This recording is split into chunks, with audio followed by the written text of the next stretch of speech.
What's going on, guys? Today I've got three really cool effects to show you that I think you will find really useful. So let's get straight into it. Okay, so the first one is this video call effect. Basically it makes your video look like it's part of a video call. It's so simple to do, but it can give your footage that little detail that it needs. So what you need to do is put your clip onto your timeline, then head over here to effects and search for video call. Then drag this effect onto your clip. Now you can see it changes the layout of your clip. It adds the buttons at the bottom, the little icons in the top left. What's also cool is the time of the call here at the bottom, which will count up as your clip plays forwards. Now if you head over to the inspector tab, you'll see a bunch of controls you can use to customize the way it looks, like the button color, the background color, and the shadow. So just play around with these settings until you get it looking the way that you want it to look. Okay, so next up we've got this light raise effect. This can be really useful depending on the type of videos that you make, but give it a try and let me know down in the comments what you think. So to start with, you need to put your clip onto your timeline, then go over to effects and search for light raise, and then drag this onto your clip.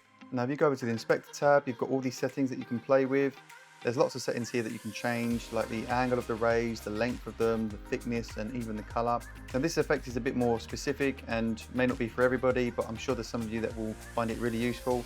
So just play around with the settings and get the rays looking the way that you need them to look. Okay, lastly, we have this ability to isolate a certain color within your videos, like you can see here. So what you need to do is put your clip onto your timeline, select it, and go to the color page. Now make sure you've got your node selected, and then go over to your primaries and decrease the saturation to 0. Next, you need to add a layer node. So you can do this by pressing Option L, or right-clicking on your node, then add node, and then add layer. Now go to the qualifier tool, that's this little icon here, and select the color within your clip that you want to isolate from your footage. Now you can see in this instance it hasn't selected all of what I want, so I'm going to click this icon here with the little plus icon. I'm just going to add to my selection until it's all selected. Once you've done this, you can then use the HSL parameters over here just to get your colors looking perfect and exactly the way that you want it. Now you'll also notice that I've got some red showing up in the background here, which I don't want. So I'm just going to add a power window around the area that I want the color isolation to apply to. So to do this, choose the power window icon here, then just pick a shape, and then just adjust the size of it so it's around the correct area. And then there you go, you should have your color isolated. And that's all 3 effects.